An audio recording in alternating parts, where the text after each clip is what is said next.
മലപ്പുറം കാളികാവിലെ നരഭോജി കടുവയ്ക്ക് വേണ്ടിയുള്ള തെരച്ചിൽ ഇന്ന് 3-ാം ദിവസത്തെ കടക്കുകയാണ്. 20 പേരടങ്ങുന്ന 3 സംഘങ്ങൾ തെരച്ചിൽ നടത്തും. 2 കുങ്കിയാനകളെയും ഇന്ന് തെരച്ചിലിനായി ഉപയോഗിക്കുമെന്ന് അറിയുന്നു. കാളികാവിൽ നിന്ന് ബിപിൻ സി വിജയൻ ചേരുകയാണ് തത്സമയം. Good morning Bipin C Vijayan. കാളികാവിൽ എന്തായി കാര്യങ്ങൾ പറയൂ. Good morning S K. ഇപ്പോഴും ആ നരഭോജി കടുവയുടെ ഒരു സാന്നിധ്യം കണ്ടെത്താൻ കഴിഞ്ഞിട്ടില്ല. 50ഓളം ക്യാമറകൾ ആ റൌത്താൻകാടിന്റെ പ്രദേശത്ത് തന്നെ സ്ഥാപിച്ചിട്ടുണ്ട്. പക്ഷേ അതിലൊന്നും തന്നെ അതിന്റെ ദൃശ്യങ്ങൾ ഇതുവരെ പതിഞ്ഞിട്ടില്ല. അതിനുള്ള ഒരു ശ്രമകരമായിട്ടുള്ള ജോലിയിലാണ് വനം വകുപ്പുള്ളത്. ഒപ്പം തന്നെ 2 കുങ്കിയാനകളെ ഈ തിരച്ചിലിനായി ഇപ്പോൾ എത്തിച്ചിട്ടുണ്ട്. ആ കാളികാവിൽ നമുക്ക് ഈ ദൃശ്യങ്ങളിൽ നിന്ന് കാണുന്നത് പോലെ തന്നെ കോന്നി സുരേന്ദ്രനും ഒപ്പം തന്നെ കുഞ്ചു, ഈ 2 കുങ്കിയാനകളെയാണ് മുത്തങ്ങയിൽ നിന്ന് എത്തിച്ചിരിക്കുന്നത്. ഇവയുടെ ആരോഗ്യനില പരിശോധിക്കും. ഈ ആരോഗ്യനില ഇന്ന് രാവിലെ ഡോക്ടർമാരെത്തി പരിശോധന ശേഷമായിരിക്കും തിരച്ചിലിനായി എപ്പോൾ ഉപയോഗിക്കണം എന്നതിനെ സംബന്ധിച്ച് ഒരു അന്തിമ തീരുമാനം എടുക്കുക.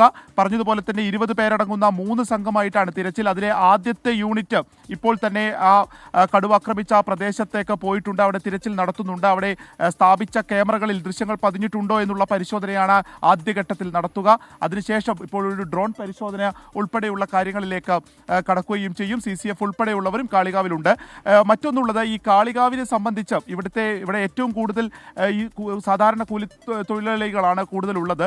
അപ്പോൾ അവരുടെ ഒരു സാമൂഹ്യ ജീവിതത്തെ കൂടിയാണ് ഈ കടുവ ആക്രമണമൊക്കെ വല്ലാതെ ബാധിച്ചിരിക്കുന്നത്. കാരണം അവർക്ക് ജോലിക്ക് പോകാൻ പോലും കഴിയാത്ത ഒരു സാഹചര്യമുണ്ട്.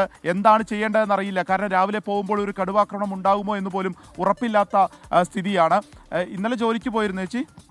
ഇന്നലെ ജോലിക്ക് പോയിരുന്നോ? പണിക്ക് പോയോ? അപ്പൊ എന്തുണ്ടായി? തിരിച്ചു പോന്നിട്ട്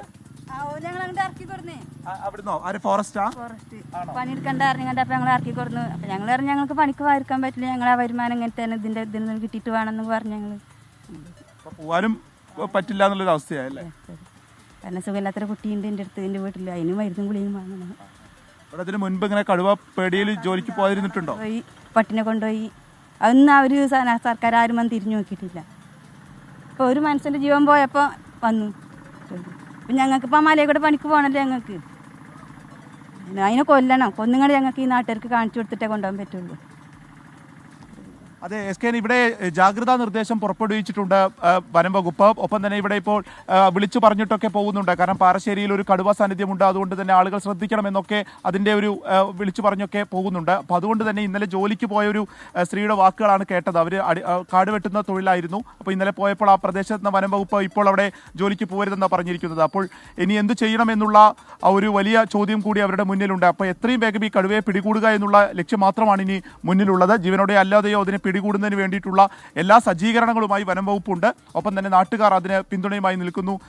എത്രയും അപ്പോൾ 2 കൂടുകളും ഈ പ്രദേശത്ത് സ്ഥാപിച്ചിട്ടുണ്ട്. ഇന്ന് രാവിലത്തെ തിരച്ചിൽ ഇതിനോടകം തന്നെ ആരംഭിച്ചും കഴിഞ്ഞിരിക്കുന്നു. S K.